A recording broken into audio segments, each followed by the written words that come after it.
Welcome friends. Year in review. One of the most important year in review, the Department of Science and Technology year in review. మనం చదువుకునేది science and technology, దానికి సంబంధించినటువంటి year in review ఇదని చెప్పాలి. ముఖ్యంగా unit 1లో ఉన్న అప్డేట్స్‌కు సంబంధించి చాలా ఇంపార్టెంట్ ఇయర్ ఇన్ రివ్యూ అవుతుంది. అయితే మనం మార్చి 1, 2024 నుంచి చేసుకుంటూ వస్తున్నటువంటి పిఏబి కరెంట్ అఫైర్స్‌లో దాదాపుగా ఇవొచ్చేసాయి. మనం డైలీ చేసుకుంటున్న కరెంట్ అఫైర్స్‌లో 80% ఇవున్నాయి. ఈ డైలీ కరెంట్ అఫైర్స్ యొక్క బ్యూటీ ఏంటంటే, ఇంకా మీకు చాలా ఎత్తుగా, విస్తృతంగా కంటెంట్‌ని అందించింది. కొన్ని అంశాలే. అవి కూడా ఇన్‌సిగ్నిఫికెంట్ ఇష్యూస్ మాత్రమే మీకు కవర్ కాలేదు. 80% మీకు already covered in daily current affairs. Daily current affairs miss అవ్వద్దు దయచేసి. ఇవి ఇవే, అవి అవే. డైలీ కరెంట్ అఫైర్స్‌ని రీప్లేస్ చేస్తూ ఇయర్ ఇన్ రివ్యూస్ ఉపయోగపడతాయేమో అనుకుంటే, ఒక్కోసారి దెబ్బ పడే అవకాశం ఉంటుంది. 2 బ్యాలెన్స్ చేస్తూ చదువుకోండి. Year in reviews plus daily current affairs. Daily current affairs చదివిన వాళ్ళకి ఇయర్ ఇన్ రివ్యూస్ చదవాల్సిన అవసరం కూడా రాకపోవచ్చు ఒక్కోసారి. అంతగా ఇంపార్టెన్స్ ఉంది.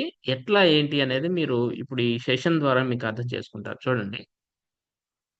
సో, దాదాపుగా ఒక 15 పేజీలు, 13 పేజీలు రాసుకొచ్చారు. దీన్ని మీకు చక్కగా గూగుల్ ట్రాన్స్‌లేషన్ కాకుండా తెలుగులో ప్రిపేర్ చేశాను.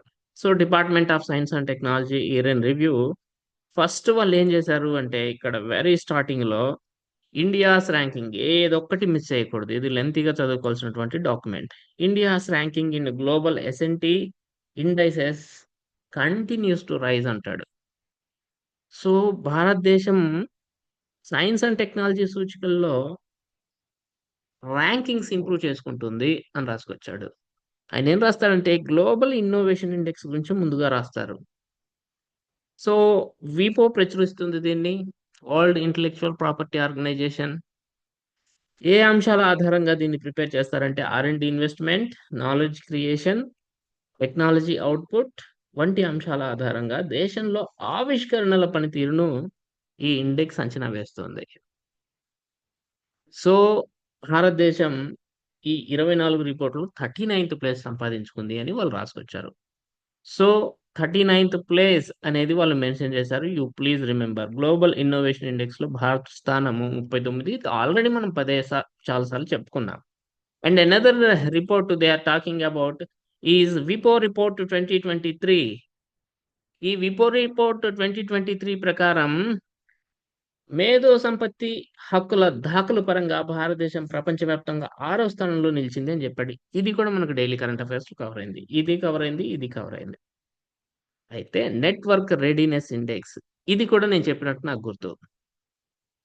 పోర్ట్ ల్యాండ్స్ ఇన్‌స్టిట్యూట్ దీన్ని ప్రచురిస్తుంది. ఇది అడిగేందుకు ఎక్కువ అవకాశం ఉందండి. యూ ప్లీజ్ స్టార్ మార్క్స్ పెట్టుకోండి. నెట్వర్క్ రెడీనెస్ ఇండెక్స్ అంటే ఏంటి? ఎవరు ప్రచురిస్తారనేది వీళ్ళు ఇక్కడ ఇవ్వలేదు. బట్ నేను తీసుకొచ్చాను. ఇది అడుగుతాడు ఈసారి. నెట్వర్క్ రెడీనెస్ ఇండెక్స్ 2024 ఏంటిది? యూఎస్ఏలోని పోర్ట్ ల్యాండ్స్ ఇన్‌స్టిట్యూట్ వాళ్ళు ప్రచురిస్తారు. ఇంకా స్పెసిఫిక్‌గా చెప్పాలంటే వాషింగ్టన్ డీసీలో ఉన్నటువంటి ఒక నాన్ ప్రాఫిట్ ఆర్గనైజేషన్ ఇది. ఏం జెప్తారు ఈ రిపోర్ట్‌లో అంటే ఆర్థిక మరియు సామాజిక పురోగతి కోసం దేశాలు ఐసీటీని ఎలా ఉపయోగించుకుంటున్నాయో చెప్తది ఈ report. Economic and social progress కోసం, ఆర్థిక సామాజిక అభివృద్ధి కోసం ఐసీటీని ఏ విధంగా ఉపయోగించుకుంటున్నాయి దేశాలు అని తెలియజేసేదే నెట్వర్క్ రెడీనెస్ ఇండెక్స్ అడుగుతాడు. 133 దేశాలను ఇది అసెస్ చేయటం జరిగింది. ఏ అంశాల ఆధారంగా అంటే technology, governance, impact and readiness అనే అంశాల ఆధారంగా. భారతదేశం యొక్క స్థానాన్ని మాత్రమే పిఏబిలో రాసుకొచ్చారు. 49థ్ ప్లేస్. 2019లో దీని ప్లేస్ 79థ్ అంట. అంటే there is a greater improvement in network readiness index of India. Very, very important. You please mark this as very important. Network readiness index. ఇంతవరకు రాసుకొచ్చారు. ప్రపంచ సూచికల్లో భారతదేశం యొక్క స్థానం గురించి ఇంతవరకు చెప్పడం జరిగింది. This is one of your year in review. Then they are talking about Anusandhan national research foundation. నా క్లాసులు నేను పదే పదే చెప్పుకుంటూ వస్తున్నాను. అనుసంధాన్ నేషనల్ రీసెర్చ్ ఫౌండేషన్ మీద ప్రశ్న లేకుండా ఈసారి క్వశ్చన్ పేపర్ ఉండదు. దీని గురించి మనం ఆల్రెడీ కోర్ క్లాసుల్లోనూ డైలీ కరెంట్ అఫైర్స్ సెషన్లోనూ పదే పదే మాట్లాడుకున్నాం. అగైన్ వాళ్ళు ఇచ్చారు కాబట్టి చూడండి, డైలీ కరెంట్ అఫైర్స్ అనేవి ఏ విధంగా మీకు ఇప్పుడు ఉపయోగకరమో చదివిన వాళ్ళకి ఎఫెక్టివ్గా తెలుస్తుంది. Anusandhan national research foundation act 2023 ద్వారా ఇది స్థాపించబడింది. ఇది అందరికీ తెలుసు. చట్టం ఉన్నప్పుడు ఖచ్చితంగా రూల్స్ ఉంటాయి. Anusandhan national research foundation act 2023 వచ్చింది. దానికి సంబంధించిన రూల్స్ ఎప్పుడు వచ్చాయి అమల్లోకి అంటే ఫిబ్రవరి 5, 2024 నుంచి అమల్లోకి వచ్చాయి. ఎన్నోసార్లు చెప్పాను డేట్తో సహా. ఈ అనుసంధాన్ నేషనల్ రీసెర్చ్ ఫౌండేషన్ లో ఒక ఎగ్జిక్యూటివ్ కౌన్సిల్ ఉంటుంది, కార్యనిర్వాహక మండలి అంటాము. దీనికి ఎవరు అధ్యక్షత వహిస్తారు అంటే principal of scientific adviser to the government of India. ప్రస్తుతం ఎవరు? PSA professor K Ajay Sood. So ఈ ఎగ్జిక్యూటివ్ కౌన్సిల్ యొక్క మొదటి సమావేశం ఆగస్టు 22, 2024 జరిగింది. సో ఇది ఒకటి గుర్తుపెట్టుకోండి. ఎగ్జిక్యూటివ్ కౌన్సిల్ తో పాటు దీనికి గవర్నింగ్ కౌన్సిల్ కూడా ఉంటుంది, పాలక మండలి. ఇది సాక్షాత్తు ప్రధానమంత్రి గారి అధ్యక్షతన ఉంటుందని రీసెంట్ గానే చెప్పాను నేను. సో మొదటి సమావేశం ఎప్పుడు జరిగింది అంటే సెప్టెంబర్ 10, 2024 జరిగింది. ఈ సమావేశాలకు సంబంధించి డేట్లు కూడా గుర్తుపెట్టుకోండి. అయితే ఈ డాక్యుమెంట్ లో the beautifully given below are the recent initiatives taken by the ANRF. ANRF కింద ప్రారంభించబడినటువంటి కార్యక్రమాల జాబితాను వాళ్ళు ఇవ్వడం జరిగింది. దీని నుంచి మీకు ప్రశ్న వస్తుంది గ్యారంటీ. ఇవి అందరికీ తెలుస్తాయి సాధారణంగా. కానీ ఇటీవల ఏఎన్ఆర్ఎఫ్ ప్రారంభించినటువంటి కార్యక్రమాలను గురించి తెలుసుకోండి అంటే తప్పవుతుంది. ఏఎన్ఆర్ఎఫ్ ప్రారంభించినటువంటి ఒక కార్యక్రమము PMECRG, prime minister early career research grant. Yes, it's a programme of ANRF. యువ పరిశోధకుల్లో యువ పరిశోధకులు ఏదైనా ఒక సైంటిఫిక్ ఆర్గనైజేషన్ లో తమ పరిశోధన వృత్తిని ప్రారంభించడానికి సహాయం చేయడమే లక్ష్యం. దీని గురించి ఆల్రెడీ నేను డైలీ కరెంట్ అఫైర్స్ దీని డీటెయిల్స్ కూడా నేర్చుకున్నాను. ఇప్పుడు ఓన్లీ మీరు పిఐబి ఇయర్ ఇన్ రివ్యూ చదివితే దీని ఫర్దర్ డీటెయిల్స్ మీకు తెలియవు. బట్ డైలీ కరెంట్ అఫైర్స్ లో it was covered. And EV mission programme under mission for advancement in high impact areas. EV mission గురించి కూడా మనం మాట్లాడుకున్నాం. ఇది కూడా ఏఎన్ఆర్ఎఫ్ కార్యక్రమమే. ఈవి మిషన్ ప్రోగ్రామ్ భారతదేశంలో ఎలక్ట్రిక్ వెహికల్స్ ని మనమందరం ఉపయోగించుకోవటానికి వీలుగా అవసరమైన రీసెర్చ్ అండ్ డెవలప్మెంట్ ని ప్రోత్సహించడం కోసం తీసుకొచ్చింది ఇదే. దీని డీటెయిల్స్ మనం చెప్పుకున్నాం డైలీ కరెంట్ అఫైర్స్ లో, ఇక్కడ డీటెయిల్ చెప్పాం. పెయిర్ ప్రోగ్రామ్ వెరీ రీసెంట్లీ చెప్పాము. పెయిర్ ప్రోగ్రామ్ లైవ్ లో ఉన్న వాళ్ళు ఒకసారి చెప్పండి friends, what is PAIR programme in your hub own and spoke మోడల్లో యూనివర్సిటీని విశ్వవిద్యాలయం అనుసంధానం చేయడం సార్. అనుసంధానించడం sir. Hub and spoke model ఇది కీవర్డ్ అవుతుంది, బట్ ఇక్కడ మనం అంత లోతుకి వెళ్ళలేం. పెయిర్ గురించి మనం ఒక హాఫ్ పేజీలో మాట్లాడుకున్నాం డైలీ కరెంట్ అఫైర్స్ లో. బట్ ఇక్కడ వాళ్ళు just they are mentioning about this PAIR programme. PAIR programme also one of the programme of ANRF and inclusivity grant research grant. ఇది చెప్పామండి మనం. ఇంక్లూసివిటీ రీసెర్చ్ గ్రాంట్ వచ్చిందా మనకి?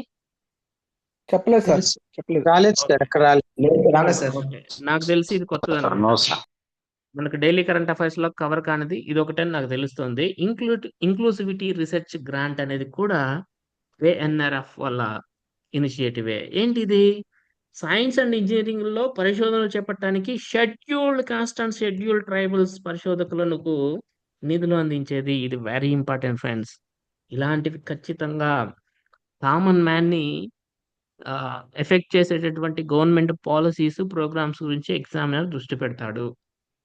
ఇంక్లూసివిటీ రీసెర్చ్ గ్రాంట్ అనేది ANRF వాళ్ళ కార్యక్రమం అని గుర్తుపెట్టుకోండి దయచేసి.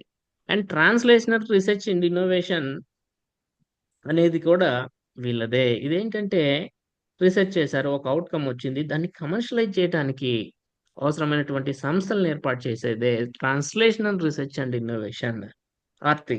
సో పరిశోధన ఫలితాలను ఉపయోగించుకునే స్టార్టప్లు మరియు ఎస్ఎంఈలకు నిధులు అందించే కార్యక్రమంగా చెప్పాలి. And ANRF centres of excellence ఇవేంటి? కొన్ని శాస్త్ర అంశాలను ఆధారంగా చేసుకొని పరిశోధన చేసేటటువంటి సెంటర్స్ అన్ని కాదు, కొన్ని స్పెసిఫిక్ గా. సో ఇవన్నీ మీకు clearly given. So PMECRG, prime minister's early career research grant ఒకటి, తర్వాత ఈవి మిషన్ ప్రోగ్రామ్, ఆ తర్వాత పైర్ ప్రోగ్రామ్, ఆ తర్వాత ఇంక్లూసివిటీ రీసెర్చ్ గ్రాంట్, ఆ తర్వాత this RP translational research innovation, ఆ తర్వాత ఏఎన్ఆర్ఎఫ్ సెంటర్స్ ఫర్ ఎక్సలెన్స్. ఇవి ప్రధానంగా ఏఎన్ఆర్ఎఫ్ కింద ప్రారంభించబడినటువంటి కార్యక్రమాలు అని చెప్పేసి వాళ్ళు క్లియర్ గా రాసుకొచ్చారు. Then they are moving about to this national quantum mission. National quantum mission వైపుకి వెళ్ళారు. ఇది ఖచ్చితంగా అడుగుతాడు ఫ్రెండ్స్, వెరీ ఇంపార్టెంట్. సో ఇది ఎట్లా ఒకసారి చూద్దాం. సో 8 సంవత్సరాల కాలానికి, ఇది ఆల్రెడీ మనం చెప్పుకున్నాం, కేటాయించిన మొత్తం 6,003 కోట్లు. కోర్ క్లాసులు కూడా స్టార్ట్ చేశాం. ఈ నేషనల్ క్వాంటమ్ మిషన్ కింద ఇప్పటి వరకు 4 థీమాటిక్ హబ్స్, హబ్స్ స్థాపించబడ్డాయి. ఇది అడుగుతాడు. నేషనల్ క్వాంటమ్ మిషన్ కింద 4 థీమాటిక్ హబ్స్ స్టార్ట్ అయ్యాయి. ఏ ఇన్స్టిట్యూట్ లో ఏ థీమాటిక్ హబ్ ఉంది, మ్యాచ్ ద ఫాలోయింగ్ అంటాడు. సో ప్రతి ఒక్క థీమాటిక్ హబ్ క్వాంటమ్ టెక్నాలజీకి సంబంధించినటువంటి ఒక్కొక్క అంశం మీద, ఎన్నో అంశాలు ఉంటాయి కదా క్వాంటమ్ టెక్నాలజీ అంటే. ఒకటి క్వాంటమ్ కంప్యూటింగ్, రెండోది క్వాంటమ్ కమ్యూనికేషన్, మూడోది క్వాంటమ్ సెన్సింగ్ అండ్ మెట్రాలజీ, నాలుగోది క్వాంటమ్ మెటీరియల్స్ అండ్ డివైజెస్. ఇట్లా ఒక్కొక్క దానికి ఒక్కొక్క సంస్థ ఒక్కొక్క స్పెషలైజ్డ్ థింగ్ మీద వర్క్ చేస్తుంది అనమాట. బెంగళూరులోని ఐఐఎస్సి క్వాంటమ్ కంప్యూటింగ్ మీద మాట్లాడుతుంది. నెంబర్ ఆఫ్ టైమ్స్ మనం క్వాంటమ్ కంప్యూటింగ్ గురించి డైలీ కరెంట్ అఫైర్స్ లో అడిగాము. ఈసారి క్వాంటమ్ కంప్యూటింగ్ బేసిక్స్ అని అడగవచ్చు. క్వాంటమ్ కమ్యూనికేషన్ మీద కూడా మనం డైలీ కరెంట్ అఫైర్స్ లో చెప్పుకున్నాం. క్వాంటమ్ కమ్యూనికేషన్ మీద అడగొచ్చు. సరే, క్వాంటమ్ కంప్యూటింగ్ కి సంబంధించినటువంటి థీమాటిక్ హబ్ ఎక్కడ ఉంది? ఐఐఎస్సి బెంగళూరు. క్వాంటమ్ కమ్యూనికేషన్ కి సంబంధించినటువంటి థీమాటిక్ హబ్ ఎక్కడ ఉంది? ఐఐటి మద్రాస్. బట్ న్యూఢిల్లీలోని సి.డాట్ కూడా వర్క్ చేస్తుంది. Quantum sensing and metrology IIT Bombay thematic hub ఉంది అక్కడ. క్వాంటమ్ మెటీరియల్స్ అండ్ డివైజెస్ మీద ఐఐటి ఢిల్లీలో థీమాటిక్ హబ్లను ఏర్పాటు చేయడం జరిగింది. ఖచ్చితంగా అడిగేందుకు అవకాశం కనిపిస్తుంది ఇక్కడ నుంచి. You please remember this. అంతేకాకుండా క్వాంటమ్ టెక్నాలజీ రంగంలో స్టార్టప్లను ప్రమోట్ చేయడం కోసం అవసరమైనటువంటి గైడ్ లైన్స్ ను కూడా department of science and technology prepare చేసింది. It is very ready to be issued అని చెప్పి రాసుకొచ్చారు. So there are 4 thematic hubs under national quantum mission. One is at IISc Bangalore, which deals with quantum computing. Another is at IIT Madras in association with C.Dot New Delhi, but it deals with quantum communication. Another one is at IIT Bombay, deals with quantum sensing and metrology. And then last one is at IIT Delhi, deals with quantum materials and devices. So, ఈ thematic hubs చాలా చాలా important role play చేస్తున్నాయని చెప్పేసి రాసుకొచ్చారు. Number రాసుకొచ్చారు. They are not at all required. So మొత్తం మీద guide lines అనేవి రాబోతున్నాయి ఈ సంవత్సరము, స్టార్టప్స్ ని భాగం చేసుకోవడానికి దానికి సంబంధించినటువంటి ఒక పాయింట్ ఇక్కడ ఉంది అంతే. రైట్ ఫ్రెండ్స్, ఇక then they went to talk about this geospatial policy etcetera. So national geospatial policy గురించి మనం మాట్లాడుకున్నాం, డైలీ కరెంట్ అఫైర్స్ లో చెప్పుకున్నాం. తెలంగాణలో అడిగాడు ప్రాజెక్ట్ ద్రోణగిరి మీద. సో అవన్నీ మీకు డైలీ కరెంట్ అఫైర్స్ లో వచ్చాయి. మరి ఇక్కడ ప్రాజెక్ట్ ద్రోణగిరి రాయలేదే. నేను ఓన్లీ ఇయర్ ఇన్ రివ్యూ చదువుకుని వెళ్తా అంటారు. ఇయర్ ఇన్ రివ్యూ చదువుకుంటే డైలీ కరెంట్ అఫైర్స్ లో ప్రాజెక్ట్ ద్రోణగిరి నుంచి ఉంది ఇక్కడ. కానీ ఈ జియోస్పేషియల్ టెక్నాలజీలో ప్రాజెక్ట్ ద్రోణగిరి నుంచి రాశారా? రాయలా. ఇక్కడ ఎక్కువగా నంబర్ రాసుకొచ్చారు. జియోస్పేషియల్ పాలసీ కింద ఆ ఇన్స్టిట్యూట్ లో ఇంతమంది స్టూడెంట్స్, ఆ పాఠశాలలు ఇన్ని డిస్ట్రిక్ట్స్, అంత నంబర్ కనిపిస్తుంది. సమ్మర్ క్యాంప్స్ ఎట్సెట్రా ఎట్సెట్రా రాసుకొచ్చాడు. కానీ ఈ ప్రాజెక్ట్ ద్రోణగిరి గురించి రాయలే మరి. So first priority daily current అఫైర్సే. అవి చదివితే అవి 80% మీకు ఇయర్ రివ్యూస్ లో కనిపిస్తున్నాయి. ఎందుకు 100 కాదంటే మనం ఫిల్టర్ చేసేటప్పుడు కొన్ని మిస్ అయి ఉంటుండొచ్చు కాక. కానీ బట్ మాక్సిమం మీరు ఏ రివ్యూ చూసుకున్నా కానీ ఈ డైలీ కరెంట్ అఫైర్స్ అనేవి ఇందులో కవర్ అవుతున్నాయి. పెండింగ్స్ కూడా క్లియర్ చేసి ఇస్తాను మంత్ ఎండింగ్ నాటికి, డోంట్ వరీ. ఒక వరుసగా ఒక 5 days గట్టిగా కూర్చుంటే అయిపోతాయి అవి. సరే ఫ్రెండ్స్. సో ఏం రాసుకొచ్చారు ఈ జియో స్పేషియల్ టెక్నాలజీకి సంబంధించి అంటే మీరు ఏమి తెలుసుకోవద్దు. స్పేషియల్ థింకింగ్ పాలసీ గురించి రాసుకొచ్చాడు అక్కడ. స్పేషియల్ థింకింగ్ పాలసీ గురించి రాసుకొచ్చాడు. సో స్పేషియల్ థింకింగ్ పాలసీ అనేది దేనికి సంబంధించింది అంటే జియో స్పేషియల్ టెక్నాలజీకి సంబంధించింది. ఏంటి సార్ ఇది అంటే మనకి నేషనల్ జియో స్పేషియల్ పాలసీ 2022 ఉంది కదా. దాంట్లో ఒక సబ్ కాంపోనెంట్ ఏంటంటే geo spatial capacity building sub scheme or component. National geo spatial పాలసీకి అనుగుణంగా ఒక స్కీమ్, ఒక పథకాన్ని ప్రభుత్వం తీసుకొచ్చింది అనుకుందాం. దాని పేరు Jio spatial capacity building sub scheme. దీని కింద ఏం చేస్తున్నారంటే ప్రజెంట్ దేశవ్యాప్తంగా 7 రాష్ట్రాల్లో, ఆ 7 రాష్ట్రాల పేర్లు ఇచ్చేశారు. ఈ రాష్ట్రాల్లో 49 జిల్లాల్లో 116 పాఠశాలలో జియో స్పేషియల్ టెక్నాలజీ మీద అవగాహన కల్పిస్తున్నారు. That is spatial thinking programme. అంతేకాకుండా జియో స్పేషియల్ ఇన్నోవేషన్ ఎకోసిస్టమ్ ను కూడా ప్రమోట్ చేయబోతున్నారు. ఈ టెక్నాలజీకి సంబంధించి ఇన్నోవేషన్స్ ని ప్రమోట్ చేయడానికి అవసరమైనటువంటి వ్యవస్థాగత యంత్రాంగాన్ని రూపొందించబోతున్నారు. ఎలా అంటే కన్సార్టియం బేస్డ్ విధానాన్ని, అంటే గ్రూప్స్ ఏర్పాటు చేస్తారు, వాళ్ళని ప్రమోట్ చేస్తారు. That's it. So simple friends. Spatial thinking programme ఒక్కటి మీరు గుర్తుపెట్టుకోవాలి ఇక్కడ. స్పెషల్ థింకింగ్ ప్రోగ్రామ్ అంటే గుర్తుపెట్టుకోవాలి. ఏం చేశాడు? 7 స్టేట్స్, 49 డిస్ట్రిక్ట్స్, 116 స్కూల్స్, ఇక టీచర్స్ ఇదంతా అవసరం లేదు. అది అయిపోయిన తర్వాత so there is a concept of geospatial innovation ecosystem. దీనికోసం ఏం చేయబోతున్నారు? కన్సార్టియం బేస్డ్ అప్రోచ్ ని, సో కన్సార్టియం బేస్డ్ అప్రోచ్ ని ఫాలో కాబోతున్నారు అనేది మాత్రం గుర్తుపెట్టుకోండి, సరిపోతుంది. Right friends, right. Then they are talking about this national mission on interdisciplinary cyber physical systems, another high yielding area. మీకు ఎన్నిసార్లు వచ్చిందంటే డైలీ కరెంట్ అఫైర్స్ లో ఎన్నిసార్లు వచ్చిందండి ఇది. ఈ మధ్య వరుసగా ఈ మిషన్ కింద వార్తల్లో ఉన్న ఒక technology innovation hub I hub అవ్వద్దని. అవ్వదు sir. I hub Awadh. I hub Awadh ఎన్నిసార్లు వచ్చింది? 25 లో ఎక్కువ రిపీట్ అయింది అదే. ఈ మిషన్ కింద 25 టెక్నాలజీ ఇన్నోవేషన్ హబ్స్ ఏర్పాటు చేసుకున్నారు. అంటే ఒక ఆఫీసెస్ లేదా ఒక సంస్థలు, ఒక కంపెనీలు అనుకోండి, లేకపోతే ఏర్పాటు చేశారు. దాంట్లో ఐ హబ్ అవద్ అనే ఎన్నో సార్లు వచ్చింది. అది మరి ఇక్కడ కనిపించదే. సో దేని వాల్యూ దానికి ఉంది అనమాట. సరే, anyhow let's discuss about this. It's very important, very rich content ఉంది ఇందులో, కాదనడానికి లేదు. ఏముంది చూద్దాం. So national mission on inter disciplinary cyber physical systems. First point, national mission on inter disciplinary cyber physical systems అనగానే అసలు ఏంటి, ఎట్లా వర్క్ అవుతుందని ఇవన్నీ మనం కోర్లో చూసాం నీట్ గా. అధునాతన సాంకేతికత రంగాల్లో ఇప్పుడు ఎమర్జింగ్ టెక్నాలజీస్ ఉన్నాయి. దాంట్లో ఒకటి ఆర్టిఫిషియల్ ఇంటెలిజెన్స్ కదా. ఇలాంటి అధునాతన రంగాల్లో పరిశోధన కార్యకలాపాలు నిర్వహించడం కోసం ఒక 25 టెక్నాలజీ ఇన్నోవేషన్ హబ్లను ఏర్పాటు చేసిన machine national mission on inter disciplinary cyber physical systems. ఈ 25 టెక్నాలజీ ఇన్నోవేషన్ హబ్స్ ఎట్లా ఏర్పాటు చేయబడ్డాయి? సెక్షన్ 8 కంపెనీస్ ఏర్పడ్డాయి. అంటే కంపెనీలు అన్నమాట ఇవన్నీ. అయితే ఫేమస్ ఐఐటీస్ లో ఏర్పాటు చేయబడ్డాయి దాదాపుగా. మన ఐఐటి తిరుపతిలో ఉన్నటువంటి టెక్నాలజీ ఇన్నోవేషన్ హబ్ గురించి కూడా మాట్లాడాం మనం కరెంట్ అఫైర్స్ లో కదా, కోర్ క్లాసెస్ లో. సరే, మొత్తం మీద ఇవి సెక్షన్ 8 కంపెనీస్ వివిధ సాంకేతికతల అభివృద్ధి అండ్ దైర్ కమర్షియలైజేషన్ కోసం ఇవి పనిచేస్తాయి. పరిశ్రమల సహాయంతో నడిచేటటువంటి స్వతంత్ర సంస్థలు ఇవి, ఈ టెక్నాలజీ ఇన్నోవేషన్ హబ్స్ అనేవి. ఓకే, ఇంతవరకు రాసుకొచ్చి ఇక భారత్ జెన్ ప్రాజెక్ట్, ఇది హైలీ హైలీ హైలీ అడిగేందుకు అవకాశం ఉన్నటువంటి మాట. ఇది మనకు అక్టోబర్లో కొన్ని కరెంట్ అఫైర్స్ మనకి ఇది ఆల్రెడీ డన్ అనుకుంటా కదండి. మన కరెంట్ అఫైర్స్ లో వచ్చేసిందండి భారత్ జెన్. ఫస్ట్ వీక్ చెప్పుకున్నాం అనుకుంటా కదా.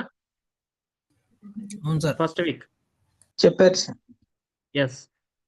సో భారత్ జెన్ అనేది ఖచ్చితంగా అడుగుతారు friends. Technology innovation hub for IoT and IOE అనేటువంటి ఈ టెక్నాలజీ ఇన్నోవేషన్ హబ్ ఐఐటి బాంబేలో ఉంది.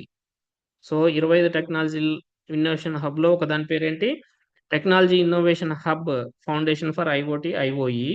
ఇది ఐఐటి బాంబేలో ఉంది. ఇదేం చేసిందంటే భారత్ జెన్ అనే ప్రాజెక్ట్ ని అక్టోబర్లో ప్రారంభించింది. ఏంటి sir Bharat Gen? It's a multi modal, multi lingual, large language model. Simple గా చెప్పాలంటే బహుముఖ, బహుభాష, పెద్ద భాష నమూనా ఇది. దేశంలో వివిధ రకాల భాషలు ఉన్నాయి, సంస్కృతులు ఉన్నాయి, సామాజిక ఆర్థిక పరిస్థితులు ఉన్నాయి. వీటికి అనుగుణంగా అధునాతన జనరేటివ్ ఏఐ నమూనాలను అభివృద్ధి చేయడం కోసం ఈ భారత్ జెన్ అనే ప్రాజెక్ట్ ని ఐఐటి బాంబే దగ్గర ఉన్నటువంటి టెక్నాలజీ ఇన్నోవేషన్ హబ్ స్టార్ట్ చేయడం జరిగింది. ఇది అడుగుతాడు, రాసి పెట్టుకోండి. సో ఇది చాలా చాలా ఇంపార్టెంట్. ఒక్క సెకండ్ అండి. What happen to this?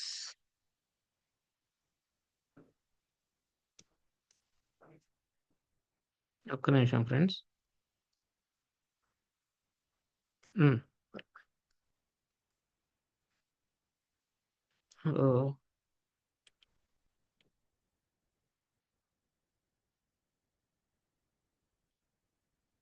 So right friends.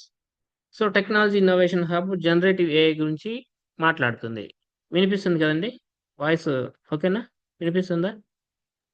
Yes sir. Yes sir. Right right friends. Okay. So Bharat Gen గురించి మీరు గుర్తుపెట్టుకోండి. దెన్ ఐఐఎస్ఈఆర్ పూణేలో ఇంకొక టెక్నాలజీ ఇన్నోవేషన్ హబ్ ఉంది. ఇదట క్వాంటమ్ టెక్నాలజీ ఫౌండేషన్. ఇది క్వాంటమ్ టెక్నాలజీ ఫౌండేషన్, ఈ ఐ హబ్ అనేది. It is specialised in quantum technology. ఇది quantum communication, quantum computing, quantum sensing, quantum materials పై వాటికి సంబంధించినటువంటి టెక్నాలజీని అభివృద్ధి చేసుకోవడం కోసం ఒక 8 స్టార్టప్స్ ని ఎంపిక చేసుకుందట. వీళ్ళు ఏం చేశారంటే ఇక్కడండి, ఈ national mission on interdisciplinary cyber physical system కింద టెక్నాలజీ ఇన్నోవేషన్ హబ్స్ 25 ఉంటాయి. దీంట్లో ఈ సంవత్సరం మేజర్ గా స్టార్ట్ చేయబడినటువంటివి ఇవి అని చెప్పి రాసుకొచ్చాడు. ఒకటి భారత్ జెన్, ఒకటి రెండోది ఐఐఎస్ఈఆర్ పూణే. వీళ్ళు I hub quantum technology foundation. ఇది క్వాంటమ్ టెక్నాలజీకి సంబంధించినటువంటి ఫౌండేషన్. ఇదేం చేసింది, ఒక 12 స్టార్టప్స్ ని సెలెక్ట్ చేసుకుంది అని చెప్పి 8 స్టార్టప్స్ ని సెలెక్ట్ చేసుకుంది ఈ క్వాంటమ్ టెక్నాలజీస్ మీద వర్క్ చేయడానికి అని చెప్పి రాసుకొచ్చాడు. అంతే, ఇంతకు మించి ఏం లేదు. బట్ మనం కోర్ క్లాసెస్ లో దీని మీద చాలా విస్తృతంగా మాట్లాడుకున్నాం. ఈసారి మీకు ఖచ్చితంగా అడిగేందుకు అవకాశం ఉంది. ఎక్కువగా match the following technology innovation hubs ఇచ్చేసి మీకు మ్యాచ్ చేయమంటాడు. So I hub quantum technology foundation అనగానే మీకు గుర్తు రావాల్సినటువంటి సంస్థ ఏదండి? I hub quantum technology innovation hub అనగానే మీకు గుర్తు రావాల్సింది ఐఐఎస్ఆర్ పూణే. ఐఐఎస్ఆర్ తిరుపతిలో IIT Tirupati. IIT Hyderabad. IIT Hyderabad. మన ఐఐటిలో ఉన్నటువంటి ఐ హబ్ ఏంటి? Internet of things. నవిష్కాస్. ప్రెసిషన్. అట్లా మీరు మొత్తం మ్యాచ్ ద ఫాలోయింగ్ రూపంలో అడుగుతాడు. మీరు దయచేసి దాన్ని నేర్చుకోవాల్సిందే, బై హార్ట్ చేయాల్సిందే. ఇంకా అంతే. సో అంతేకాకుండా ఇంకొక పాయింట్ కూడా ఉంది ఇక్కడ. ఇక్కడ ఏవైతే ఈ 25 టెక్నాలజీ ఇన్నోవేషన్ హబ్స్ బాగా పర్ఫామ్ చేస్తాయో వాటిలో ఒక 4 ని సెలెక్ట్ చేసుకుంటాము. బెస్ట్ పర్ఫార్మింగ్ ఐ హబ్స్ ని సెలెక్ట్ టిఐహెచ్ టెక్నాలజీ ఇన్నోవేషన్ హబ్స్ ని మేము టెక్నాలజీ ట్రాన్స్లేషన్ రీసెర్చ్ పార్క్స్ గా మారుస్తామంటున్నారు. ఇది వెరీ ఇంపార్టెంట్. సో మొత్తం 25 టెక్నాలజీ ఇన్నోవేషన్ హబ్స్ లో ఉత్తమంగా పనిచేసే 4ని టెక్నాలజీ ట్రాన్స్లేషన్ రీసెర్చ్ పార్క్స్ గా అప్గ్రేడ్ చేస్తాము అని చెప్పేసి ఆ డాక్యుమెంట్ చెప్తుంది. That was clearly given by me. Then చూడండి, ఇక పాలసీకి సంబంధించి ఇప్పుడు మనకి పాలసీ డైరెక్ట్ గా ఉంది. Technology and innovation policy starting లో అన్నాడు. దేశంలో పాలసీస్ లో మేధావులను భాగస్వామ్యం చేసుకోవడానికి ఇప్పుడు పాలసీ సరిగ్గా ఉంటేనే దేశంలో సైన్స్ అండ్ టెక్నాలజీ ముందుకెళ్తుంది. అంతే కదా? మనమైనా చదవడానికి ఒక ప్లాన్ అనేది ఉండాలి ముందు. ప్లాన్ ఉంటే దాని ఎగ్జిక్యూషన్ ఈజీ అవుతుంది. అట్లనే ఒక పాలసీ డెసిషన్ అనేది ముందు జరగాలి. విధానపరమైన నిర్ణయాలు జరిగితే ఆటోమేటిక్గా దేశంలో సైన్స్ అండ్ టెక్నాలజీని ఇంప్రూవ్ చేసుకోవచ్చు. సో ఇలాంటి పాలసీ మేకింగ్ లో మేధావులను ఎస్పెషల్లీ కొంతమంది ఉంటారు, పాలసీస్ రూపకల్పనలో తోడ్పడే వాళ్ళు ఉంటారు. వాళ్ళని భాగస్వామ్యం చేయడానికి ఏముంది దేశంలో అనే దాని గురించి రాసుకొచ్చాడండి. There is a scheme known as STI policy fellowship programme. దీని గురించి మెయిన్గా రాసుకొచ్చారు. సో ఇతరత్రా ఉన్నటువంటి సమాచారాన్ని కూడా నేను సింప్లిఫై చేసి పెట్టేశాను. ఈ 6th దాంట్లో ఉన్నటువంటిది చూడండి. వివిధ విద్యా సంస్థల్లో సో దేశంలో పాలసీ ప్రమోషన్ని ముందుకు తీసుకెళ్ళడం కోసం, అంటే అందరినీ భాగస్వామ్యం చేసుకోవడం కోసం వివిధ విద్యా సంస్థలు ముందుగా department of science and technology centre for policy రీసెర్చ్లు ఏర్పాటు చేయబడ్డాయి. ప్రస్తుతం దేశవ్యాప్తంగా 9 సిపిఆర్స్ ఉన్నాయట. 9 ఉన్నాయి. అదొకటి ఇంపార్టెంట్ ఫ్యాక్ట్ ఇక్కడ. దేశంలో ఉన్నటువంటి department of science and technology centre for policy researches ఎన్ని 9. ఎందుకున్నాయి ఇవి? దేశంలో ఈ విధాన రూపకల్పనలో సైంటిస్టులను భాగస్వామ్యం చేయడం కోసం. అంతేకాకుండా ఎస్టీఏ పాలసీ ఫెలోషిప్ ప్రోగ్రామ్ ఇది వెరీ ఇంపార్టెంట్. సైంటిస్టులు కానీ, ఇంజనీర్లు కానీ, విధాన నిపుణులు కానీ, they are specialised persons in policy అనుకోండి. ఇలాంటి విధాన రూపకల్పనలో భాగస్వామ్యం చేసేందుకు వాళ్ళకి కొంత ఫెలోషిప్ ఇచ్చి వాళ్ళ నుంచి సలహాలు తీసుకొని పాలసీస్ ప్రమోట్ చేస్తారు. సో దీని గురించి రాసుకొచ్చాడు ఫ్రెండ్స్. అదే అంతకు మించి రిచ్ ఇన్ఫర్మేషన్ అందులో లేదు మీకు. ఇప్పుడు చూస్తే చూసారా 9 సిపిఆర్స్ ఉన్నాయి దేశంలో, గుర్తుపెట్టుకోండి. Then they are talking about national super computing mission. ఏంటి national super computing mission? First మీరు నేషనల్ సూపర్ కంప్యూటింగ్ మిషన్ ఎన్నోసార్లు చెప్పుకున్నాం డైలీ కరెంట్ అఫైర్స్లో. ఇక్కడ ఉన్న దానికంటే ఎక్కువే చెప్పుకున్నాం కానీ మనం తక్కువ చెప్పుకోలే. Ministry of electronics and information technology in association with department of science and technology సంయుక్తంగా అమలు చేస్తున్నటువంటి మిషన్ ఇది. ఫస్ట్ ఇది గుర్తురావాలి మీకు. ఈ మిషన్ ఏం చేస్తుంది? సూపర్ కంప్యూటింగ్ ఫెసిలిటీస్ని, సూపర్ కంప్యూటర్లను డెవలప్ చేస్తుంది. 2023 వరకు ఈ మిషన్ వలన దేశంలో సూపర్ కంప్యూటింగ్ సామర్థ్యం ఎంత పెరిగింది, ఎంత అయింది అంటే 27 పెటాఫ్లాప్స్ అయింది. ఈ 27 పెటాఫ్లాప్ కంప్యూటింగ్ సామర్థ్యాన్ని, సూపర్ కంప్యూటింగ్ సామర్థ్యాన్ని ఇండియా పొందింది because of this mission up to 2023. ఎలా వచ్చింది? 28 ప్రదేశాల్లో వివిధ రకాల కంప్యూటర్లను, సూపర్ కంప్యూటర్లను ఏర్పాటు చేయడం ద్వారా వచ్చింది. ఓకే, ఈ సంవత్సరం ఎన్ని ఏర్పాటు చేశారంటే 5 సూపర్ కంప్యూటింగ్ ఫెసిలిటీస్ని, 5 సూపర్ కంప్యూటర్లను ప్రారంభించడం జరిగింది. రుద్ర సర్వర్ ఆధారంగా. దీని గురించి మనం డైలీ కరెంట్ అఫైర్స్లో చెప్పుకున్నాం, రుద్ర సూపర్ కంప్యూటర్ గురించి. సరే, 5 సూపర్ కంప్యూటర్లు అయితే 3ని సెప్టెంబర్ 2024లో ప్రధాని గారు దేశానికి అంకితం చేశారంటే ప్రారంభించడం జరిగింది. 5 డెవలప్ అయ్యాయి అంటే ఇంకా 2 ఇంకా at to be launched. Already 3 మాత్రం సెప్టెంబర్లో లాంచ్ చేయడం జరిగింది. ఆ 3 ఎక్కడెక్కడ లాంచ్ చేయడం జరిగింది అనేది ఇంపార్టెంట్. ఒకటి న్యూఢిల్లీలో గల ఇంటర్ యూనివర్సిటీ యాక్సిలరేటర్ సెంటర్ లో స్టార్ట్ చేయడం జరిగింది. ఈ 3 అతి పెద్దది ఇదే. దీని సామర్థ్యం ఏంటంటే 3 పెటాఫ్లాప్స్. మొత్తం ఇప్పటి వరకు 2023 వరకు, ఇది 2024లో 5 స్టార్ట్ చేశారు, 3 స్టార్ట్ చేశారు, 2 ఇంకా at to be started. Up to 2023 వరకు ఎంత అండి సూపర్ కంప్యూటింగ్ కెపాసిటీ మనది? 27 పెటాఫ్లాప్స్. 27 పెటాఫ్లాప్స్. ఇప్పుడు 3 స్టార్ట్ అయ్యాయి, 5 ఆల్రెడీ దే ఆర్ డిజైన్డ్. దాంట్లో 3 స్టార్ట్ అయ్యాయి. 3లో ఒకటి న్యూఢిల్లీలో గల ఇంటర్ యూనివర్సిటీ యాక్సిలరేటర్ సెంటర్లో స్టార్ట్ చేశారు. ఇది అతి పెద్దది అంటున్నాం, 3 పెటాఫ్లాప్స్ అంటున్నాం దాని సామర్థ్యం. ఇంకొకటి ఎక్కడ స్టార్ట్ చేశారు? పూణేలో స్టార్ట్ చేశారు, national centre for radio astrophysics లో. దీని కంప్యూటింగ్ సామర్థ్యం ఎంత? 1 పెటాఫ్లాప్. ఇంకోటి ఎక్కడ స్టార్ట్ చేశారు? హసన్ బోస్ ఇన్స్టిట్యూట్ కోల్కతా. దీని సామర్థ్యం ఎంత? టెరాఫ్లాప్స్. ఇది పెటాఫ్లాప్స్ కూడా కాదు, టెరాఫ్లాప్స్.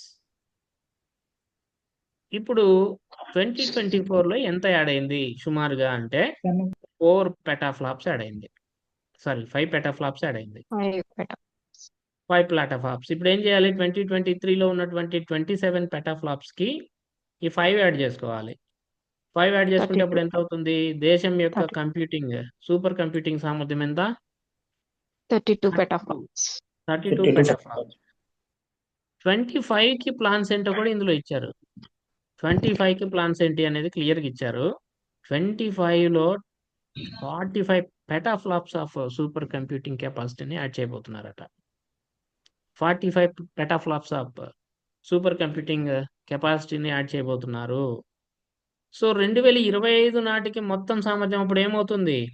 ఇక్కడ 32 77.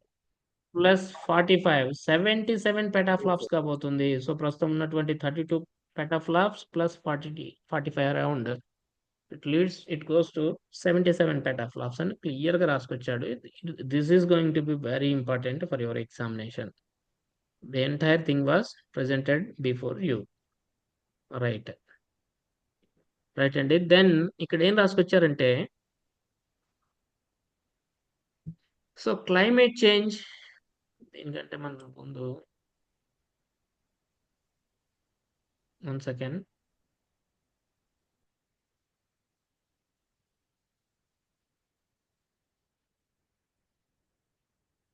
యా, సో యాక్చువల్లీ ఇది తెలుగులోకి ట్రాన్స్లేట్ అవ్వలేదు అనుకుంటాను, బట్ ఎనీహౌ నేను పెడతానులేండి. ఇది చిన్నది. ఇది climate change research expanding to new areas అని చెప్పేసి రాసుకొచ్చాడు. తెలుగులో ఇది మిస్ అయింది అనుకుంటాను. ఇంగ్లీష్లో ఉందండి. ఇంగ్లీష్లో ఉన్నదాన్ని ఎక్స్ప్లెయిన్ చేసి పెట్టేద్దాం. గివ్ మీ 1 సెకండ్ అండి. Somewhere it was mentioned.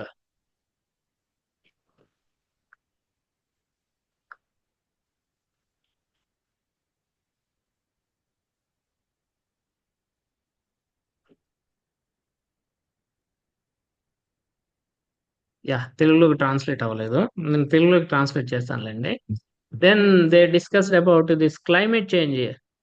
Climate change research ఎట్లా ఉంది దేశంలో అనే దాని గురించి డిస్కస్ చేశారు. క్లైమేట్ చేంజ్ రీసెర్చ్ ఎలా ఉంది, ఏం రాసుకొచ్చారు వాళ్ళు అంటే, క్లైమేట్ చేంజ్ రీసెర్చ్ కి సంబంధించి, క్లైమేట్ చేంజ్ పరిశోధనకు సంబంధించి దేశంలో 2 నేషనల్ మిషన్స్ ఉన్నాయని రాసుకొచ్చాడు. ఒకటి national mission for sustaining the Himalayan ecosystem అనేది ఒకటి, రెండోది national mission on strategic knowledge for climate change అనేది. ఇవి 2 ఉన్నాయి ప్రధానంగా క్లైమేట్ చేంజ్ రీసెర్చ్ కి సంబంధించి అంటాడు. ఫస్ట్ వన్ ఏం చేస్తుంది? Capacity building and generating strategic knowledge. For what purpose? To understand climate change impacts and adaptation in Himalayan region. Himalaya ప్రాంతంలో క్లైమేట్ చేంజ్ ప్రభావాలను అర్థం చేసుకోవడానికి అవసరమైనటువంటి మానవ వనరులను తీర్చిదిద్దాము, అవసరమైన విజ్ఞానాన్ని పొందుతాము అని చెప్పేసి స్టార్ట్ చేసినటువంటి ప్రోగ్రామ్ అది. దాని కింద చాలా ఇన్ఫర్మేషన్ ఇచ్చాడు, not at all required. So 2 national machines on climate change. One is National Mission for Sustaining Himalayan Ecosystem. Another one is National Mission for Strategic Knowledge for Climate Change అన్నాడు. అని చెప్పేసి ఏం జరిగింది ఈ సంవత్సరం ఈ రెండింటి కింద అనేది రాసుకొచ్చాడు. దీంట్లో వర్త్ఫుల్ ఇన్ఫర్మేషన్ మీకు చాలా తక్కువగా ఉంది. మీకు ఎగ్జామినేషన్ వర్త్ఫుల్ ఇన్ఫర్మేషన్ అదేంటో నేను ఇక్కడ పెట్టాను. సో ఈ national mission for strategic knowledge ఏంటి? ఇదేం చేస్తుంది? It aims to build human and institutional capacities in climate change science and adaptation strategies. ఇది దీనికి సంబంధించింది. ఏం జరిగాయి ఈ 2 మిషన్ల కింద ఈ సంవత్సరం అనేది రాసుకొచ్చాడు.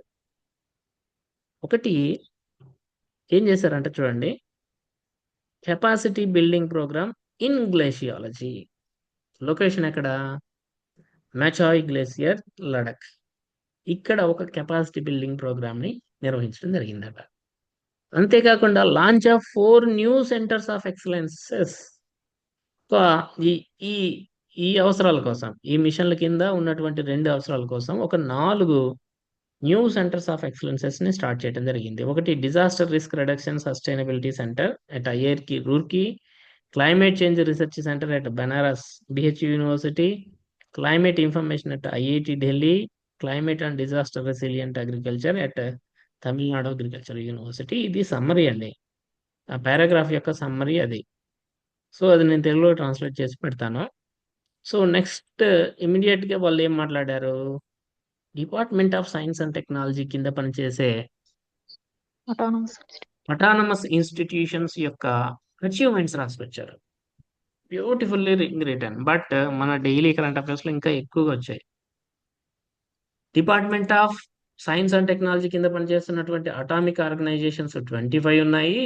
వీటిలో ఈ ఆర్గనైజేషన్స్ ఈ సంవత్సరం ఈ ఆ, విజయాలను నమోదు చేశాయి అని చెప్పేసి రాసుకొచ్చారు వాళ్ళు. So department of science and technology సంస్థల విజయాలు ప్రస్తుతం department of science and technology కింద పనిచేస్తున్నటువంటి టోటల్ అటానమస్ 20. బాడీస్ 25. దాంట్లో అగార్కర్ రీసెర్చ్ ఇన్స్టిట్యూట్ ఏం చేసిందని రాసుకొచ్చాడు. ఇది ఎక్కడ ఉందో రాయలేదు వాళ్ళు, but we have number of times discussed. మహారాష్ట్రలోని Yeah. పూణేలో ఉంది ఇది.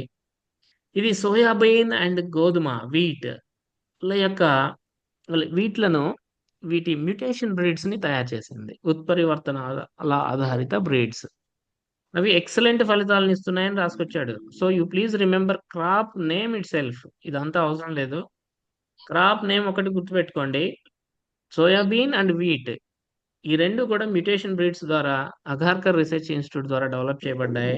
మహారాష్ట్ర తదితర ప్రాంతాల్లో దీన్ని పండిస్తే ది బెటర్ ప్రొడక్టివిటీ వచ్చినట్టుగా దాంట్లో రాసుకొచ్చారు. దెన్ ఇది అడుగుతాడు friends, this is going to be very important. వరి గడ్డి దీనిని బయోగ్యాస్ గా మార్చడానికి ప్రస్తుతం ఉన్న పద్ధతి ఏమిటి అంటే thermochemical pre treatment. Thermochemical pre treatment అనే ఒక ప్రక్రియ ద్వారా ప్రస్తుతము ఈ వరిగడ్డిని స్ట్రాని బయోగ్యాస్ గా కన్వర్ట్ చేస్తున్నారు. నేరుగా వరిగడ్డిని బయోగ్యాస్ గా మారుస్తారు based on thermochemical pre treatment. This is energy intensive process. విద్యుత్ బాగా ఖర్చు అవుతుంది. దానికి బదులుగా అగర్కర్ రీసెర్చ్ ఇన్స్టిట్యూట్ ఒక నూతన పద్ధతిని అభివృద్ధి చేసింది. ఓకేనా? ఇది అడుగుతాడు, గ్యారంటీగా గుర్తుపెట్టుకోండి.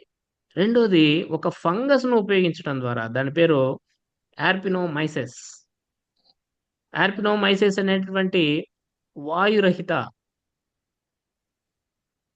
ఫంగస్ ని ఉపయోగించడం ద్వారా ఈ సంస్థ ఏం చేసిందంటే 1 కిలో వోలటైల్ సాలిడ్స్ అంటే they are carbon compounds, biodegradable compounds అన్నమాట.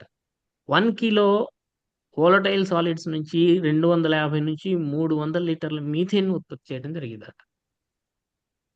సో వ్యవసాయ వ్యర్థాలను సమర్థవంతంగా నిర్వహించడానికి ఇది ఉపయోగపడుతుందని రాసుకొచ్చారు. ఈ రెండిట్లో అడగొచ్చండి, అవకాశం ఉంది ఇక్కడ.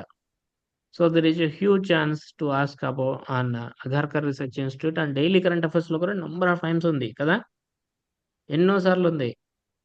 Then Aryabhatta research institute of observational sciences, ఇది ఎక్కడ ఉంది? ఉత్తరాఖండ్ లో నైనిటాల్లో ఉంది. ఇది ఖగోళ శాస్త్రము, అంతరిక్ష భౌతిక శాస్త్రంలో సైద్ధాంతిక అధ్యయనాల మీద దృష్టి సారిస్తుంది అని చెప్పేసి రాసుకొచ్చాడు. ఇదేం చేసింది చూడండి, కార్బన్ మోనాక్సైడ్ ఉద్గారాలను లెక్కించటం కోసం ఒక పద్ధతిని అభివృద్ధి చేసిందట. కార్బన్ మోనాక్సైడ్ ఎలాగైనా రాని, అది శిలాజ ఇంధనాలను దహించడం వల్ల రావచ్చు, లేదా బయోమాస్ దహనం వల్ల రావచ్చు.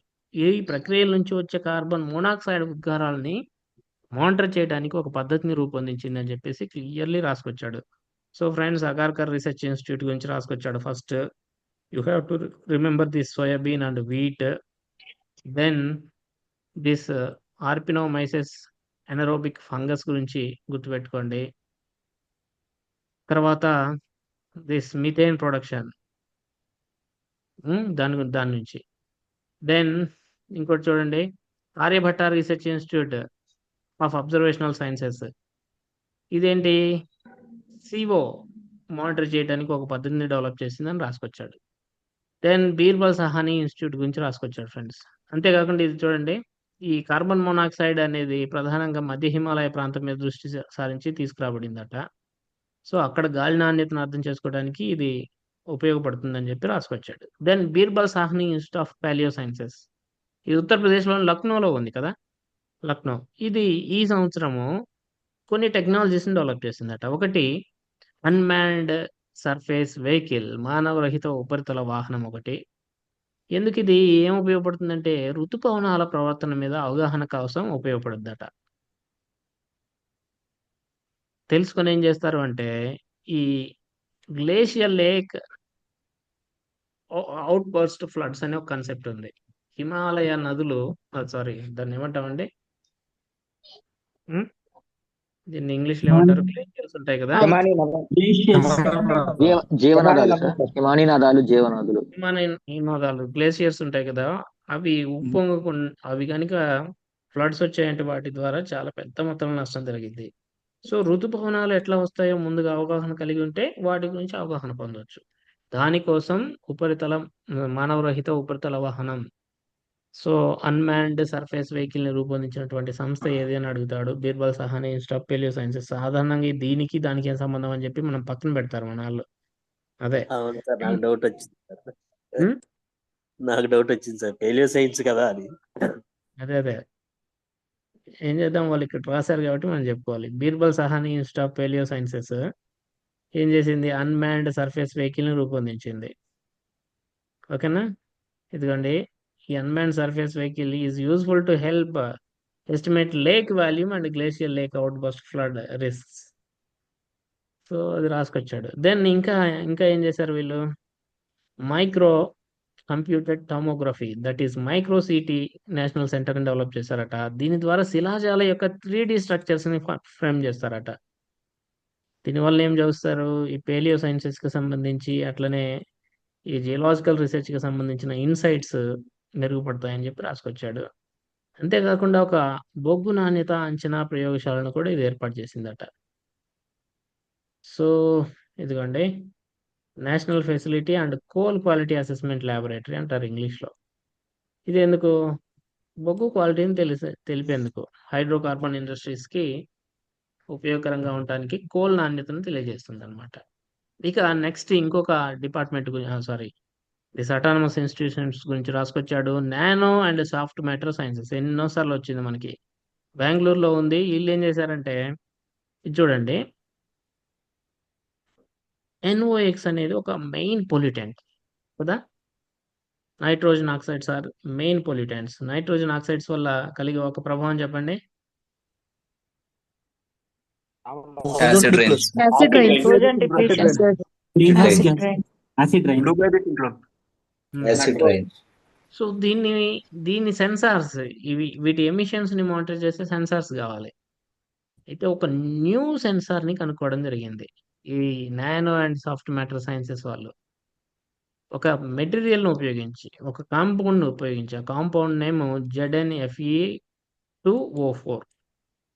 దీన్ని ఉపయోగించి ఇప్పటికే ఉన్నటువంటి సెన్సింగ్ డివైజెస్ లో ఉన్నటువంటి లిమిటేషన్స్ ని అవాయిడ్ చేస్తూ ఇంకా మెరుగ్గా పనిచేసే ఒక high performance nitrogen oxide devices ని ఈ సైంటిస్టులు రూపొందించారని చెప్పేసి దాంట్లో రాసుకొచ్చారు. So this is about that. So you please remember NOx sensor అని వెంటనే గుర్తు రావాలి మీకు. దెన్ ఇంకొక సెంటర్ గురించి రాసుకొచ్చాడు, advanced research centre for powder metallurgy and new materials. ఇది హైదరాబాద్ లో ఉంది. ఇది ఏం చేసిందంటే ఒక టెక్నాలజీని డెవలప్ చేసింది. ఏం టెక్నాలజీ? ఒక పదార్థాన్ని ఉత్పత్తి చేసింది. అది ఏమిటి అంటే, ఒక టెక్నాలజీ అనుకోండి. ముందుగా lithium iron phosphate cathode powder అనేటటువంటి మెటీరియల్ కి సంబంధించిన టెక్నాలజీ డెవలప్ చేసింది. ఆ టెక్నాలజీ బేస్డ్ ప్రొడక్షన్ జరగాలి కాబట్టి ప్రొడక్షన్ కోసం ఆ టెక్నాలజీని ఒక సంస్థకు బదిలీ చేయడం జరిగింది. That is Altmin private limited company, Hyderabad. ఇది దేనికి ఉపయోగపడుతుంది? ఇది అంటే లిథియం అయాన్ బ్యాటరీస్ కోసం ఉపయోగపడుతుంది. So this was clearly given అండి. So international advanced research centre for powder metallurgy located and new materials located in where? ఎక్కడ ఉంది? హైదరాబాద్ సార్. హైదరాబాద్ లో ఉంది. ఇది హైదరాబాద్ లో ఉన్న అల్టిమిన్ ప్రైవేట్ లిమిటెడ్ అనే ఒక సంస్థకి ఏం టెక్నాలజీని ట్రాన్స్ఫర్ చేసింది?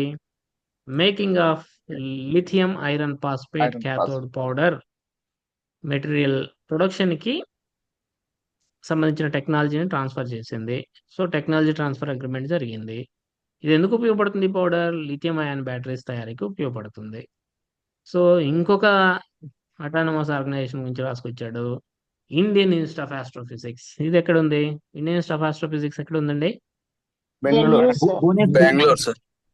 బెంగళూరు, పూణే కాదు. ఎన్నోసార్లు చెప్పుకున్నాం కదా బ్రదర్.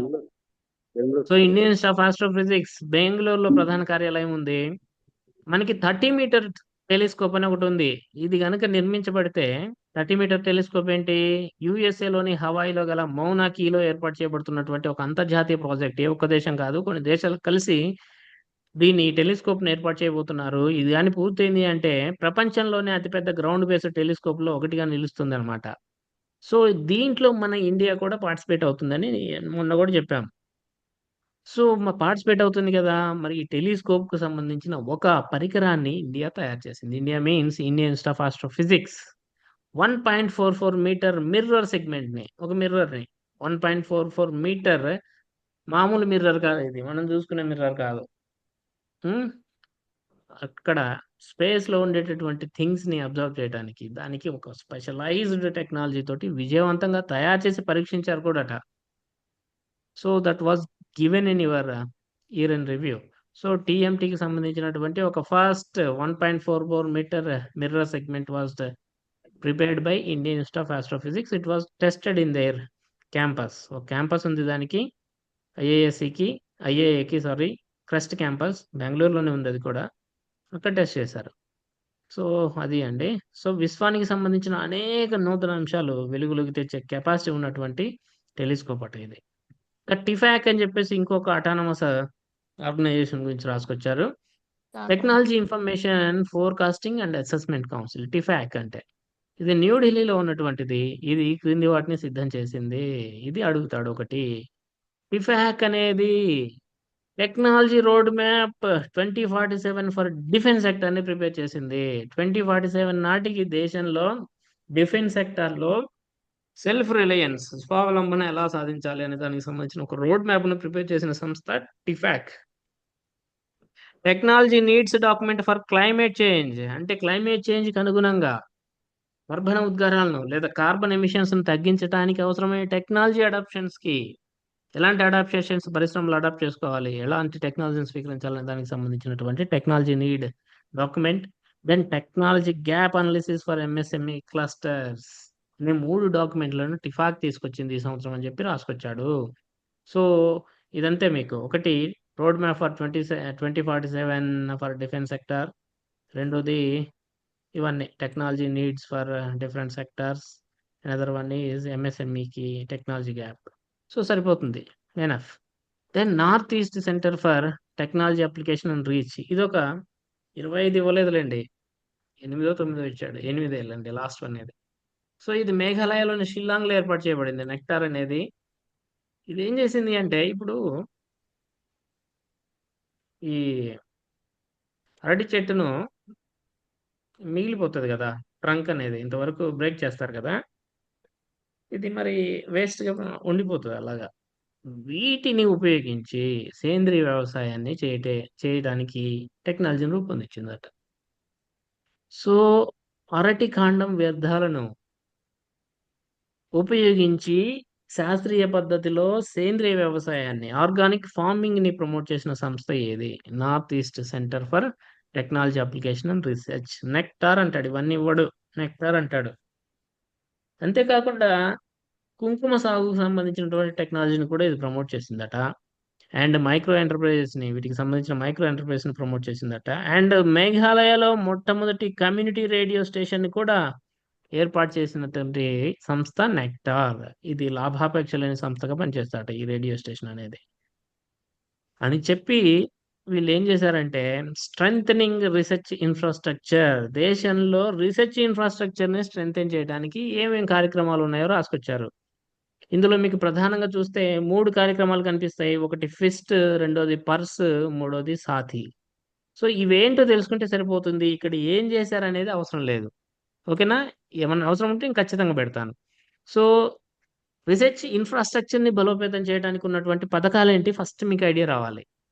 రీసెర్చ్ ఇన్ఫ్రాస్ట్రక్చర్ ని బలోపేతం చేయడానికి దేశంలో ఉన్నటువంటి పథకాలు ఏమిటి? రీసెర్చ్ ఇన్ఫ్రాస్ట్రక్చర్ ని అంటే, ఒకటి ఫస్ట్ ఫిస్ట్ ఏం చేస్తుంది, ఇది అకాడమిక్ ఇన్స్టిట్యూషన్స్ అంటే డిగ్రీ కాలేజెస్ అనుకోండి, పోస్ట్ గ్రాడ్యుయేట్ కాలేజెస్ అంటే పీజీ కాలేజెస్, ఇక్కడ మౌలిక సదుపాయాలని ప్రమోట్ చేసేదే. సైంటిఫిక్ రకరకాల డివైజెస్ కావాలి కదా, ల్యాబ్స్ కావాలి కదా.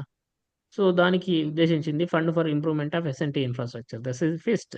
పర్స్ ఉంది నెక్స్ట్. ఇదేంటి, university level research and scientific excellence, promotion of university research and scientific excellence. విశ్వవిద్యాలయాల్లో, యూనివర్సిటీస్లో, పీజీ యూనివర్సిటీస్ ఉంటాయి కదా, పీజీ కాలేజ్ సెపరేట్గా ఉంటాయి, యూనివర్సిటీ కాలేజ్ సెపరేట్గా ఉంటాయి. యూనివర్సిటీ కాలేజ్లో రీసెర్చ్ని బలోపేతం చేయడం లక్ష్యం ఇది. సాథి గురించి మనం ఆల్రెడీ నేర్చుకున్నాము, sophisticated analytical technical help institute. దీని కింద హైదరాబాద్ ఐఐటిలో centre for in situ correlative microscopy CISCOM అనే దాన్ని స్థాపించారట. ఇది హైలైట్. సాతి కింద ఇది ఏర్పాటు చేశారు. ఇది మన కరెంట్ అఫైర్స్ లో చెప్పినట్టు నాకు గుర్తు. సిస్కామ్ ఇది ఒక్కటి గుర్తుపెట్టుకోండి అట్ ఐఐటి హైదరాబాద్. సో ఈ మూడు కూడా సాతి అనేది, పర్స్ అనేది, ఫిస్ట్ అనేది దేశంలో ఎస్ఎన్టీ ఇన్ఫ్రాస్ట్రక్చర్ ని బలోపేతం చేయడానికి ఉన్నటువంటి స్కీమ్స్ అని గుర్తుపెట్టుకోండి. గుర్తుపెట్టుకొని హైదరాబాద్ ఐఐటిలో ఈ సిస్కామ్ సెంటర్ ని స్థాపించారని గుర్తుపెట్టుకోండి. ఇక national initiative for developing and harnessing innovations NIDHI programme గురించి మనం ఆల్రెడీ కోర్ క్లాసెస్ లో చెప్పుకున్నాం. ఇదేంటి, స్టార్టప్స్ ని మరియు ఇన్నోవేషన్ ని ప్రమోట్ చేసేటటువంటి కార్యక్రమం దేశంలో కదా. సో ఉద్దేశం ఏంటి, స్టార్టప్స్ ని అండ్ ఇండివిజువల్ ఇన్నోవేటర్స్ ని ప్రోత్సహించడం, పెంపొందించడం అనొచ్చు. దీని కింద ఒక కొత్త 8 కొత్త ఈ స్కీమ్ కింద 8 కొత్త ఇంక్లూసివ్ టెక్నాలజీ బిజినెస్ ఇంక్యుబేటర్స్ తీసుకొస్తారట. ఇంక్లూసివ్ టెక్నాలజీ బిజినెస్ ఇంక్యుబేటర్స్ అంటే ఒక సంస్థలు, స్కూల్స్ లాంటివి అని చెప్పుకున్నాం కదా ఎస్టర్డే కోర్ క్లాసుల్లో. ఇన్నోవేషన్స్ ని, స్టార్టప్స్ ని ప్రమోట్ చేయడానికి అవసరమైన స్కూల్స్ లాంటివే ఇంక్యుబేటర్స్. డీప్ టెక్ స్టార్టప్స్ ని ప్రోత్సహించడానికి DST GDC IITMI incubator programme ను కూడా ప్రారంభించడం జరిగింది ఈ సంవత్సరం ఈ నిధి కార్యక్రమం కింద అన్నాం. ఇది నేను చెప్పానండి, ఖచ్చితంగా చెప్పాను. ఎనీబడి ఏంటి ఇది చెప్తారా?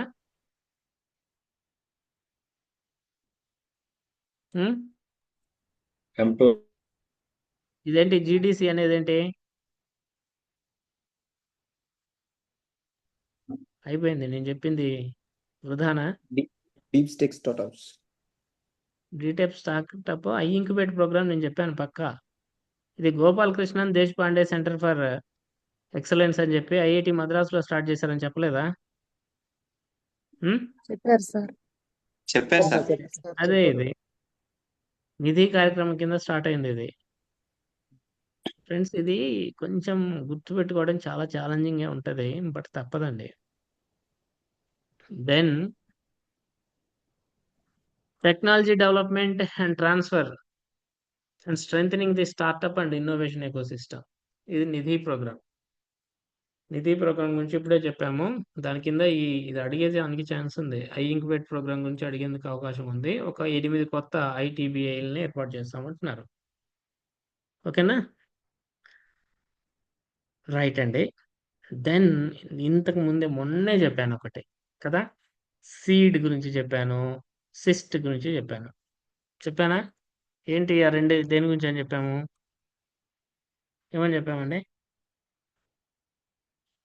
ఏమని చెప్పాము రెండు? బయోటెక్నాలజీ సార్, సీడ్ బయోటెక్నాలజీ గురించి.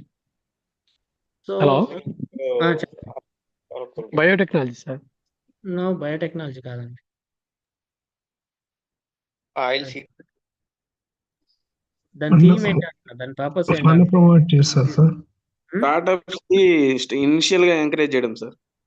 Enterprises and entrepreneurship development sir. ఒక్కటండి, ఇక్కడ చూడండి, లెంత్గా 1 అవర్ దాటిందంటే నాకు ఇంట్రెస్ట్ పోతుంది, మీకు ఇంట్రెస్ట్ పోతుంది, అది కామనే. ఒకటి గుర్తుపెట్టుకోండి, ఇప్పుడు department of science and technology కింద ఒక డివిజన్ సీడ్ అనేది. Department of science and technology కింద డివిజన్స్ ఉన్నాయి కొన్ని. ఆ డివిజన్స్ లో ఒక division science for equity, empowerment and development. అంటే సామాజికంగా వెనుకబడిన వర్గాలకి సైన్స్ అండ్ టెక్నాలజీ ఫ్రూట్స్ అందించాలి అనే ఉద్దేశంతో డిపార్ట్మెంట్ ఆఫ్ సైన్స్ అండ్ టెక్నాలజీలో ఏర్పాటు చేయబడిన ఒక డివిజనే SEED division. I'm repeating, science and technology యొక్క ఫ్రూట్స్ ని దేశంలో అనగా వెనుకబడిన వర్గాలకి అందించాలి అనే ఉద్దేశంతో ఏర్పాటు చేయబడినటువంటి ఒక డివిజన్ సైన్స్ ఫర్ ఈక్విటీ. పేర్లోనే ఉంది చూడండి, science for equity, empowerment and development. ఓకేనా? ఈ డివిజన్ ఇన్ని schemes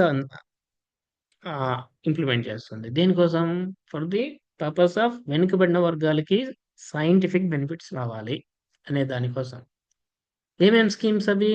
cyst, TIDE, SUNIL, STW, scheduled caste sub plan, tribal sub plan. ఇన్ని ఇంప్లిమెంట్ చేస్తుంది. మెయిన్ మనకు సిస్ట్ చాలా ఇంపార్టెంట్ ఇది. టైడ్ కూడా ఇంపార్టెంట్, సునీల్ కూడా important, science and technology for women కూడా ఇంపార్టెంట్. ఇన్ని ఇంప్లిమెంట్ చేస్తుంది ఈ స్కీమ్. అంతేకాకుండా ఇది కూడా support to state science and technology council. ఈ సీట్ డివిజన్ 2024లో సాధించినటువంటి అచీవ్మెంట్స్ ఏంటి? ఏమన్నా సైంటిఫిక్ బెనిఫిట్స్ ని సమాజంలో అణగారిన వర్గాలకు అందించిందంటే ఎస్ చూడండి, ఈ స్కీమ్స్ కింద, ఈ సిస్ట్ కింద కానీ, టైడ్ కింద కానీ, సునీల్ కింద కానీ, దీని కింద కానీ, ఏదో ఒక దాని కింద. చూడండి, ఈ పంజాబ్లో ప్రధాన సమస్య ఏమిటి అంటే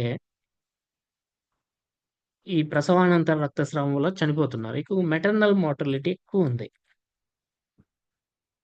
దీన్ని ఆపడం కోసం non pneumatic anti shock garment అనే దాన్ని డెవలప్ చేయడం జరిగింది. అండర్ సిస్ట్ అనుకుంటా నాకు తెలిసి. దెన్ ఒక ప్యాంపోనేట్ బెలూన్ కూడా డెవలప్ చేయడం జరిగింది to prevent maternal mortality rates. This is the scientific benefit, application of scientific benefit to the sections, backward sections. చూడండి, సీడ్ ఇక్కడ ఏమేం చేశారనేది రాసుకొచ్చాడు. చూడండి, మొత్తం రాసుకొచ్చాడు. సిస్ట్ రాసుకొచ్చాడు, టైడ్ రాసుకొచ్చాడు, సునీల్ రాసుకొచ్చాడు, ఎస్టీడబ్ల్యూ రాసుకొచ్చాడు, ఎస్సీ, ఎస్పీ, టిఎస్పి. ఎవరు గుర్తుపెట్టుకుంటారు ఇన్ని? ఒకటి ఏం జరిగింది, Punjab state council and technology, Punjab state council for science and technology in partnership with AIIMS Bathinda ఏం చేసింది అంటే, ఇదిగోండి ఇప్పుడు నేను చెప్పాను కదా, non pneumatic anti shock garment and uterine tamponade balloon develop చేయడం జరిగింది to prevent what, post partum haemorrhage, ప్రసవానంతర రక్తస్రావాన్ని ఆపడం కోసం. సో దాట్ మెటర్నల్ మోర్టాలిటీని కంట్రోల్ చేయొచ్చు అనేది ఉద్దేశం. అట్లనే కొన్ని వీళ్ళు సాధించినటువంటి ఘన విజయాల్ని ఈ స్కీమ్ కింద సీడ్ సాధించినటువంటి ఘన విజయాల్ని రాసుకురావడం జరిగింది. క్విక్గా చూద్దాం. ఇవన్నీ చదువుకున్నాం అనుకోండి, మనకు మెంటలెక్కుతుంది ఈ షార్ట్ టైంలో. కాబట్టి తెలంగాణలో గిరిజన నైపుణ్యాభివృద్ధికి సంబంధించినటువంటి ప్రాజెక్ట్ని వాళ్ళు స్టార్ట్ చేశామని చెప్పేసి రాసుకొచ్చారు. చూడండి, ఇదిగోండి, లంబాడ ట్రైబల్ కమ్యూనిటీ దిండిగల్ తండాలో ఒక స్కిల్కి సంబంధించినటువంటి ప్రోగ్రామ్ని స్టార్ట్ చేయడం జరిగింది. మేఘాలయలో ఈ జింజర్ అండ్ టర్మరిక్ ప్రాసెసింగ్ సంబంధించిన ప్రాజెక్ట్ని, అట్లనే పంజాబ్లో గిల్గల్ జ్యూస్ ఎక్స్ట్రాక్షన్కి సంబంధించినటువంటి ప్రాజెక్ట్ని, గుజరాత్లో సాల్ట్ మేకింగ్ సంబంధించినటువంటి ప్రాజెక్ట్ని వాళ్ళు స్టార్ట్ చేయడం జరిగింది. హెడింగ్స్ గుర్తుపెట్టుకున్నా సరిపోతుంది. ఈ సీడ్ కింద స్టార్ట్ చేయబడినటువంటి అచీవ్ చేయబడినటువంటి best results in 2024.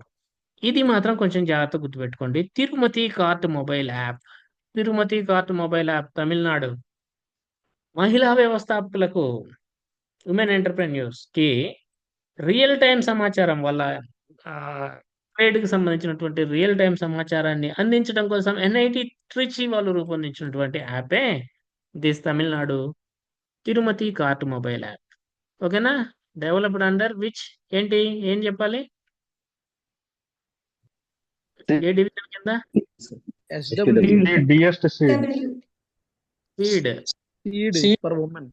Seed division కింద డెవలప్ చేయబడ్డాయి. ఈ స్కీమ్స్ కింద నాకు తెలిసి ప్రధానంగా ఇదే ఉంటాయి, ఈ రెండు ఉంటాయండి, మూడు ఉంటాయి. దెన్ చూడండి, డెమెన్షియా ఉంటుంది చూసారా, డెమెన్షియా ఉన్న వాళ్ళు క్రింద పడిపోతారు ఎక్కువగా. ఎల్డర్స్కి వస్తుంటుంది కదా, ఓల్డ్ ఏజ్ పీపుల్కి డెమెన్షియా అనేది వస్తుంది, వాళ్ళు ఈజీగా కింద పడిపోతారు. ఇలాంటి వాటిని నిరోధించడం కోసం కోయంబత్తూరులోని పిఎస్జి కాలేజ్ ఏం చేసిందంటే వింగ్ కిట్ అనే దాన్ని డెవలప్ చేసింది. Wearable intelligent navigation guidance. ఇది కదా, ఇప్పుడు సమాజంలో వల్నరబుల్ పీపుల్ ఉంటారు, ఇప్పుడు వృద్ధులు, అట్లనే కొంతమంది మహిళలు, వల్నరబుల్ కేటగిరీస్కి హెల్ప్ఫుల్గా సైన్స్ అండ్ టెక్నాలజీ ఉపయోగపడాలి అనే ఉద్దేశంతో సీడ్ అనేది ఉంది. సీడ్ కింద కొన్ని స్కీమ్స్ ఉన్నాయి. ఇక్కడ మీరు ఒక స్కీమ్ ఏంటి చూడండి, strengthening technology interventions for disabled and elderly అనే టైడ్ అనేది ఉంది కదా. ఇది ఇప్పుడు దేని కింద వచ్చి ఉండొచ్చు, ఇది డిమెన్షియా ఉన్న వాళ్ళకి వింగ్ కిట్ దాని కిందే వచ్చినట్టే కదా. ఇది దేని కింద ఉండొచ్చు అంటే తిరుమతి మొబైల్ కార్ట్ యాప్ దేని కింద ఉండొచ్చు? STW. Science and technology for women. Sunil కిందకి వస్తుంది sir. Science and technology for Sunil women. కిందకి వస్తుంది. సునీల్ సునీల్ కిందకి వస్తుందండి. సునీల్ లేకపోతే ఉమెన్. ఇది కూడా ఉంది. సారీ, ఇది కూడా ఉంది. ఉమెన్. ఇదైనా కావచ్చు, ఇదైనా రావచ్చు. లైవ్లీవుడ్ ఉంది కదా అందులో, ఇట్లైనా రావచ్చు, ఇదైనా రావచ్చు. జాగ్రత్త చూడండి, ప్రతి దేని కిందకి వస్తుందని చూసుకోవడం చాలా ఛాలెంజింగ్ అవుతుంది. సరే, ఇంకా 2025లో ఏం చేస్తామంటే లడఖ్ లో సైన్స్ అండ్ టెక్నాలజీ కౌన్సిల్స్ ఏర్పాటు చేస్తారట. For the purpose of this only science and technology councils ఏర్పాటు చేస్తారట.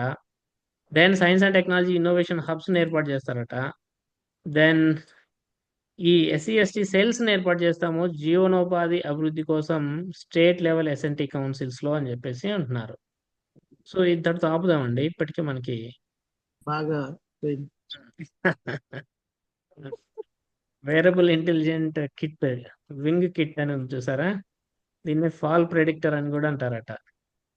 It aids elderly with dementia కదా. ఇది అండి, ఇంకా కొంత ఉంది. అన్నీ మనకి కొద్దిగా ఉందిలేండి, నేను చెప్పేస్తానులేండి, రేపు చెప్పేస్తాను. ఇది ఒకటి మీకు మినిస్ట్రీ ఆఫ్ ఎన్విరాన్మెంటల్ ఇష్యూస్ ఒకటి, సైన్స్ అండ్ టెక్నాలజీ ఒకటి, new and renewable energy resources ఒకటి బాగా ఇంపార్టెంట్ అవుతాయి. సరే friends, I'm stopping this. Evening టైంలో మనం ఏపీ పాలసీ అది కంటిన్యూ చేద్దాం, MSME పాలసీ.